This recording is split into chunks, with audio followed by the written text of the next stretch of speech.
A very good morning to all of you, my dear students. This is Shafiq Ahmed, and you're all welcome to your favorite channel, Let's Learn Together. So, we are going to conclude this chapter, but only one more video will be there for the map work. But let us see what we can cover up in this tutorial. So, we are going to start a new topic, the evolution of slavery in France. How did the slavery stopped, or you can say abolished in France? And what was the condition of the slaves also? We will go through in this tutorial. So let us start and let's go through the status of the slave first. So it was one of the most revolutionary social reforms of the Jacobin government. So again, we have to discuss and remind us that, let me remind you that the Jacobin government also did one very good thing. What was that? That they abolished the slavery system from France, and that happened during the Jacobin regime, that is 1793 and 1794. They passed such a law which removed all the slaveries. So what was happened there? The colonies in the Caribbean is a sea, and you can let me show you the in detail also about the Caribbean. Let us go through Caribbean. The region consisting of the Caribbean Sea means the area which are around this Caribbean Sea, its islands, the islands including West Indies also. So West Indies are also known as the Caribbean. So including West Indies and the surrounding coast which are nearby those nearby that Caribbean Sea. The Caribbean is the sea which is between the West Indies, Central America. Means where is that particular Caribbean Sea? Where is it? Location. It is between the West Indies, Central America, and north coast of South America. So that was the location of the Caribbean, and a lot of slaves from this area, a lot of slaves from this area were brought to France and in other countries of Europe at that time. So we will move ahead and let us continue to our chapter. So the colonies, or the people who were living around that Caribbean Sea, including West Indies also. Few of them were famous: Martinique, Guadeloupe, and San Domingo. And San Domingo was one of the most famous one, from where they were importing. People of France and other European countries were importing slaves for their work from these three places. What are those places? Martinique, Guadeloupe, and San Domingo. These were the places from where they were hiring the people, where they were getting the slaves from. And why the slaves were in demand at that time? Because important suppliers of commodities such as tobacco, indigo, sugar, and coffee, that was the item which was very you can say in demand. It was in demand from the European countries. They were producing this. They were just growing this tobacco, indigo, sugar, and coffee in their areas with the help of these particular labors which were brought from the other countries near the Caribbeans. Now, why the people of the European countries were not working for this particular production? Why they were not ready to work? See, the Europeans were not ready to work in distant, means far away places, and unfamiliar lands. Means the Europeans were marking themselves that they are one of the upper class of the society.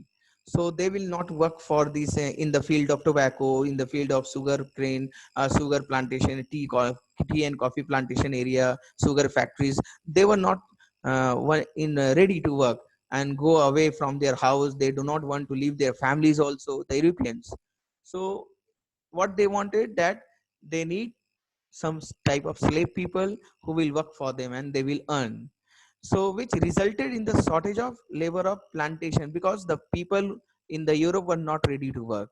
So there was shortage of labor in Europe, in other European countries including France also. So what the Europeans did, they started hiring or purchasing slave from these places, from the places who were in the Caribbean coast, Martinique, Guadeloupe, and Saint Domingo. So they started hiring or purchasing slave from those countries. the shortage of labor was met by a triangular slave trade. Triangular means three countries were involved in this slave trade business. Means they were purchasing and selling, other purchasing and others were selling. So this there was a trade between these three different countries. Well, who were they?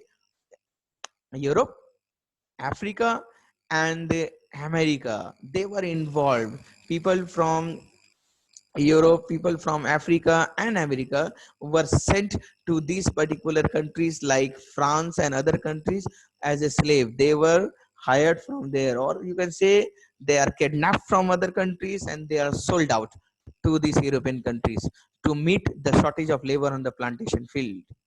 French merchants, what they were doing, the merchants of the France, they sailed from the ports of Bordeaux and Nantes. These are the two cities which were very famous and which were having port, means port for the ships. So these merchants were sailing from the African coast, where they bought slaves from local chieftains, from the boss of those area. The people from France, they used to go from these particular two ports from France. They used to sail. They used to go from these two ports, Bordeaux and Nantes, which we will have to mark out in the map also later on. So from these ports, these French merchants used to go to these African coast, to these places, Martinique, Guadeloupe, and San Domingo. They used to go to this African coast where they used to buy slaves from the local people of that area. Local people means local boss type people. They used to purchase slaves from those African coast and they bring it to their country, to France, and then they again sell them out to the people who required them, those who were asking for them to work for getting slave work. Now, how the slaves were brought from Africa to these countries, to these European countries, other European countries? They used to mark a brand, means tag. They used to mark a tag at their back that this slave is from Africa, this place, this slave is from this Caribbean coast, from that Caribbean coast. They used to settle a brand, used to paste a brand on their back. And shackle means both their hands are, you can say, both of their hands are shackle means hatkadi laga dena, and the slaves were packed tightly into ships. Means if there is a space for 100 slaves, then they used to put 120, 150 slaves in that ship. So that ship used to get packed tightly. There is hardly any space to move from one place to another place. And they used to sell those in the ships for 3 month long journey. Those slaves used to sail in the sea for long 3 months, and that at that same position, packed tightly, branded and shackled. And from where they used to come, which route? The Atlantic. From the Atlantic to the Caribbean, where they were sold to plantation owners. The plantation owners used to purchase those slaves. And when there is a huge demand in the market, then what? The responsibilities, or you can say the demand of the labor, used to rise up, and those who were working at the slave at that particular places, they used to work day in and day out. Means it's all bonding on the labors because of the demand. See, the growing demand in European markets for sugar, coffee, indigo was made by the exploitation. They used to exploit those slaves, because they might be, they might not be giving them proper food to eat, or proper place to sleep, proper place to take bath, or proper place to eat also. So they were just exploiting them, exploiting the slaves, work, asking them to work day in and day out without taking any rest. That is the exploitation of labor, because due to the high demand in market, European markets, for which products? Remember the name of the products: sugar, coffee, and indigo. These were very high in demand at that time. Port cities like, now two other port cities there two port cities that we discussed earlier also, Bordeaux and Nantes. They were also, these port cities, the cities which are near this port, were also earning a lot of money. because a lot of slave trade was going on, from these two ports. So they were very high, or their economic condition was very good.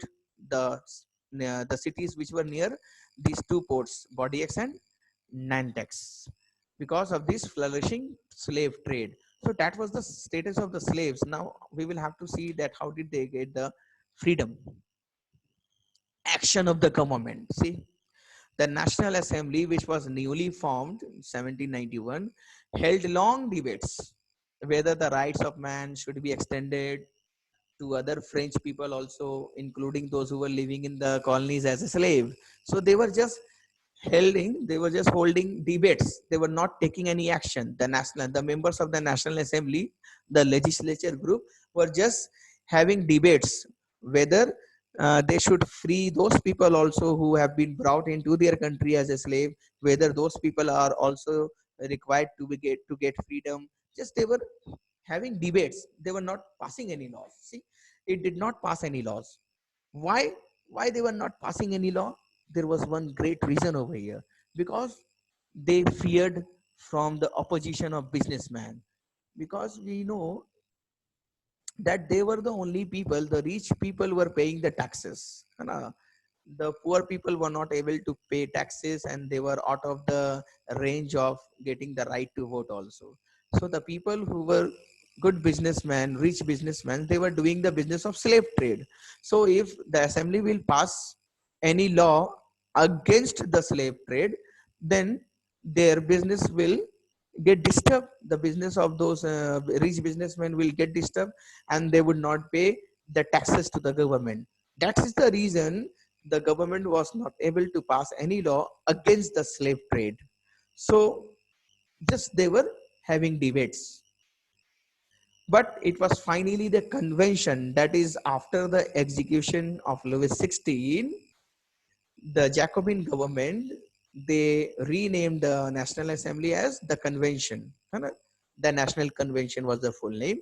So finally, in 1794, under the Jacobin government, Miss Maximilian Robespierre made one law, and that law was made to free all slaves in the French overseas position. Means those who were working in the French areas, French in the France, all have to be all of them have to be made free. That was a great step, a remarkable decision by Maximilian Robespierre. We should praise him for this at least. But what happened? In 1804, that is after the fall of the Directory and the fighting of the two legislative assemblies, those who were fighting, and Napoleon Bonaparte took the advantage, and he started ruling France from the year 1804.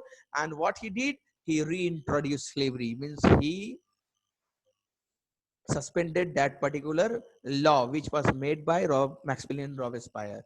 Napoleon suspended that law in the year 1804 when he ascended the throne of France. But later on, after the defeat of Napoleon and others, slavery was finally abolished from France in the year 1848. That was very, very good for the slaves of those countries. Remember the year 1848. Slavery was finally abolished. This is the question you might face in your exam. How was slavery abolished in France? So you can write over here. The National Assembly hold long debates, all these things we have discussed. It was finally the convention, which in the year 1794 legislated to free, made law to free all the slaves. However, 10 years later, you can write that Napoleon reintroduced slavery. But later on, in the year 1848, slavery was finally abolished from the French colonies. That you can write of by answering this question. Let us move ahead.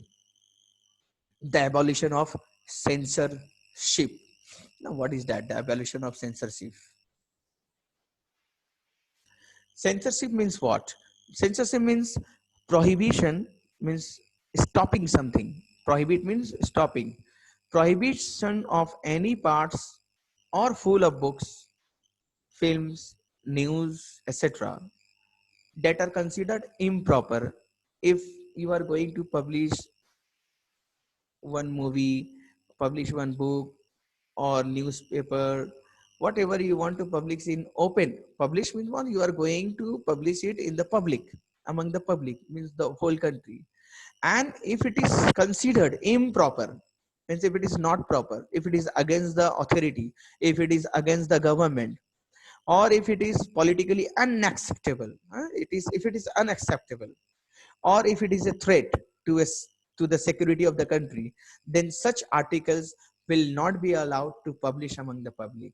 That is the censorship, that is the prohibition, that people will not be allowed to publish any article in the newspaper or anywhere else without the permission of the government. They can only publish with the permission of the government. That is the censorship. Now, how this censorship was finished off from France, let us see. In the old regime, that is the year before the revolution, before 1789, all written material as well as all cultural activities such as drama and a stage show, all the things, including books, newspapers, or plays and a drama, could only be published or could only be performed after the approval by the king, after they had been approved by the censors of the king. Censors means the people who the king has appointed to check whether it is in favor of the government, whether it is in favor of the king or not. If it is not in favor, if it is against, if it is improper, if it is politically unacceptable, whether it is security threat to the security of the nation, then such things will not be allowed to publish. That is the censorship, and that was going on during the reign of Louis XVI.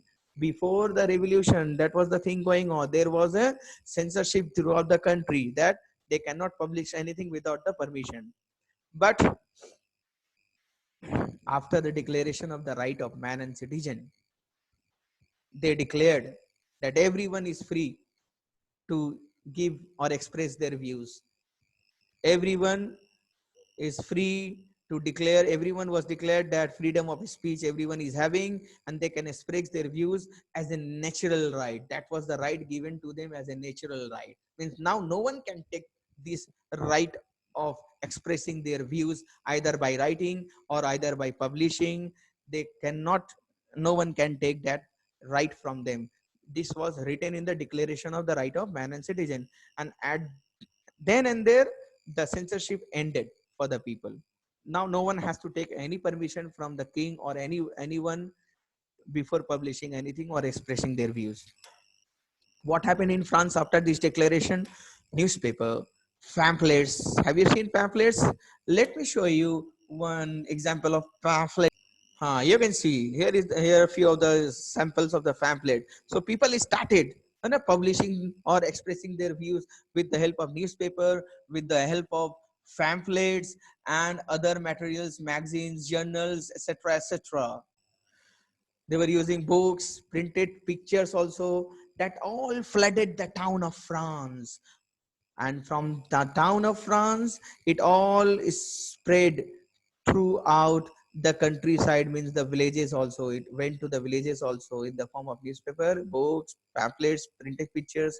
All were in the hand of the people, and they were getting the new ideas of the philosophers like John Locke, Montaigne. These the ideas of the philosophers and the leaders were going throughout the mind, in the mind of the people throughout France. They all described and discussed the events and the changes that were taking place in France with the help of these newspapers, books, printed materials. That was the end of the censorship in France. Freedom of press also meant, see, there was one more freedom in the press. It means that you can also give your opposite view of the event. Means it is not so that you will have to speak only in favor of any point of view or of any event. It was not so. What was the freedom to the people? That the freedom to the press, that they can also print or publish opposite views of any event also. This was not so that they will have to only print favorable views regarding any event. So freedom was really the fruitful there. It was having the full value of the freedom. Freedom means what? They can speak either in favor they can publish either in favor or against any event taking place in France. So freedom of press was enjoyed by the press with a very heartful.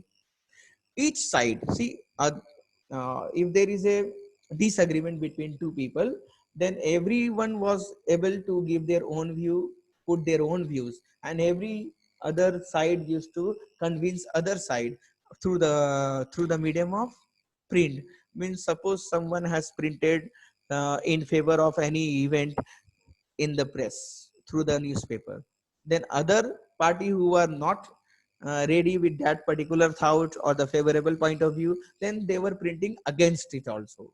So the both the parties from one is favorable and the other is unfavorable, both the parties used to take the help of print also to express their point of views. Plays, songs, parade, what was attracting, it was attracting large numbers of people through plays, songs and parade, because plays, songs and parade can also be performed without any restriction. There was no censorship after the declaration of the right of man and citizen. So plays, songs and parade were also attracting a large number of viewers also. And this was the one way.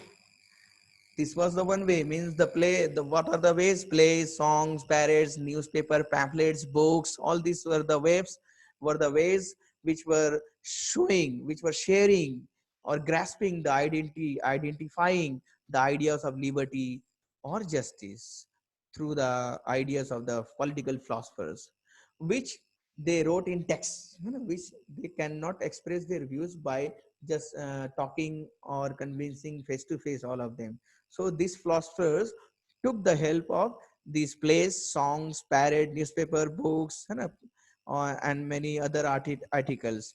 So they used to write their texts, but unfortunately, there were only a handful of educated people in France who could read all these things.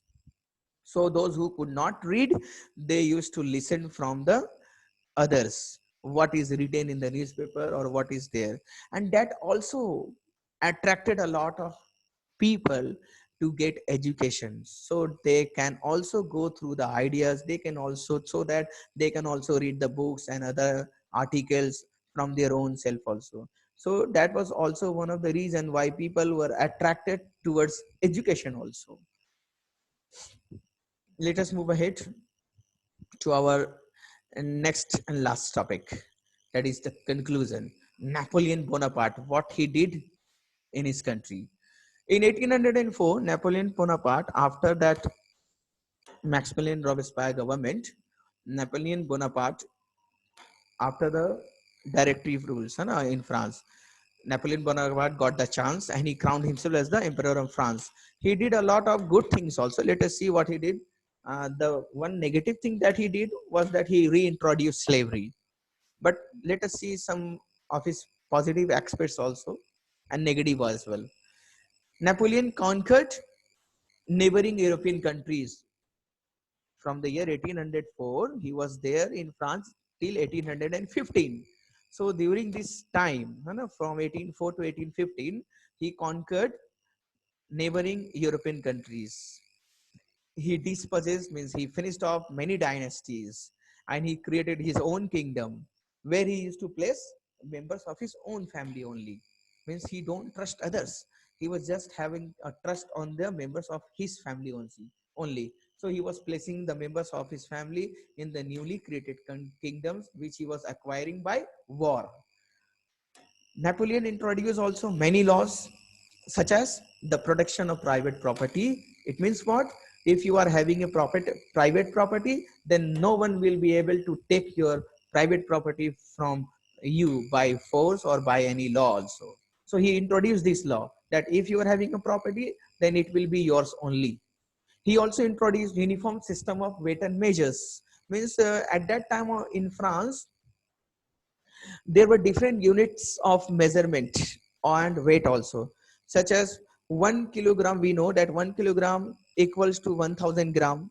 That is the standard unit of measurement for weight. But in France at that time, that is 1 kilogram equal to 1000 gram was not everywhere. somewhere it was 900 grams, somewhere it was 300, not 300, 950 gram, 800 gram, like that. Means it was just differing, so varying. So he introduced uniform, means he introduced standard system of weight and measures. 1 kilogram equal to 1000 gram. It was introduced. Such law was introduced by Napoleon in during his time. So that was also a good and praisable work, worthy work. He also protected, bring out the law to protect private property. That was also a good step and a favorable step for the human being, for the mankind. And what next?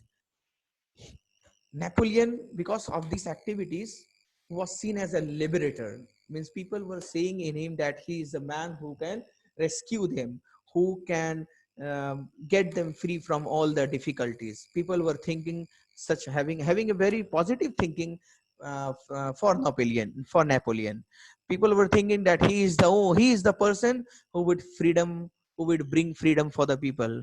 Means he was taken as the Messiah of the people.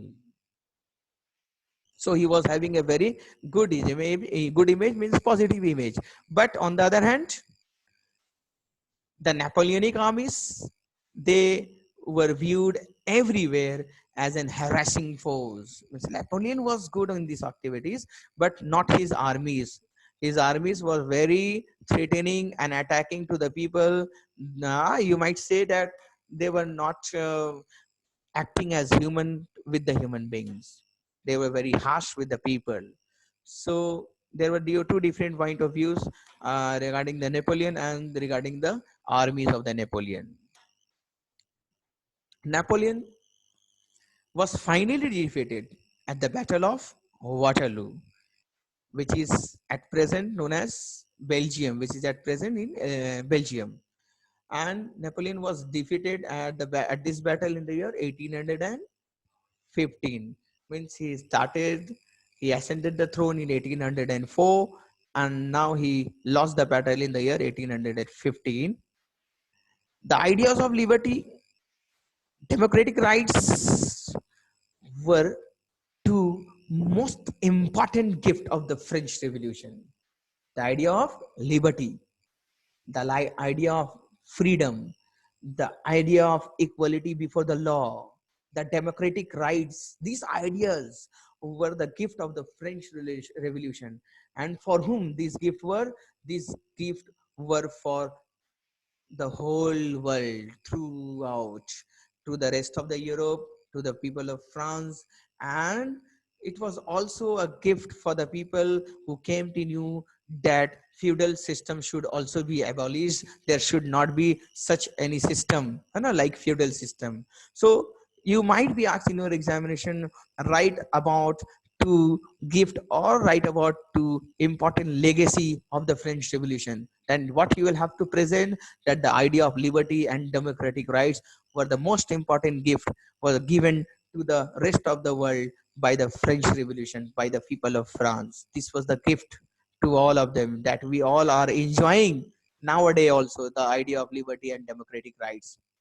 Colonized peoples, they also reworked regarding the idea of freedom from bondage. They also came to know that we are not labor, we are not bondage labor. We also have the right to live, right to express our views. So they also learned these new ideas from this French Revolution, and they created a supreme nation state. Now, what is that nation state? A state where the common people used to share common language, common custom, common beliefs, common religion. This make up a nation state. So people learned from this French Revolution about this supreme nation state, that they should have a common flag, common national anthem, and a common language, common thinking and beliefs. These were the ideas learned by the people of the colonized people, also those who were living in the colonies, and rest of the people, rest of the world also learned.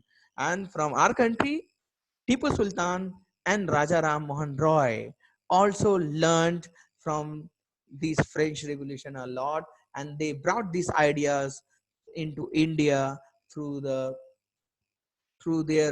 through their knowledge, through their hard work. Tipu Sultan and Raja Ram Mohan Roy. Remember the name. They are the two examples of the individuals who responded to the ideas coming from revolutionary France. So, if I would like to say in one statement that the idea of liberty and democratic rights has born in Europe, especially in the country of France, and from where it flew and reached throughout the world. And nowadays, every most of the countries are enjoying these ideas of liberty and equality, democratic rights, freedom. So we should be very, very thankful to the people of France because they have taught throughout the world, to the old world, to the whole world, these ideas which we are also enjoying nowadays. So let us brush up our knowledge. You can take the help of this question to prepare your notes also. Now pause the video and you can then take the questions and make a note of it. I'm just holding some for some moment also over here. I know there are 60, already there are 66 questions throughout the chapter. Total 66 questions are there. So that is all from my side in this video tutorial. That is the conclusion of the chapter, and in our next video we will start our map work. So if you have the map of France, then it is very good to you. Otherwise you try to purchase it, or I can share it also in the description box. I will share the link of the map also from where you can get it. That's all. Thank you. Bye bye. Subscribe and don't forget to like and comment the video. Share it with your other friends also, so that they can also learn the French Revolution with you all. Thank you. Bye bye. Take care.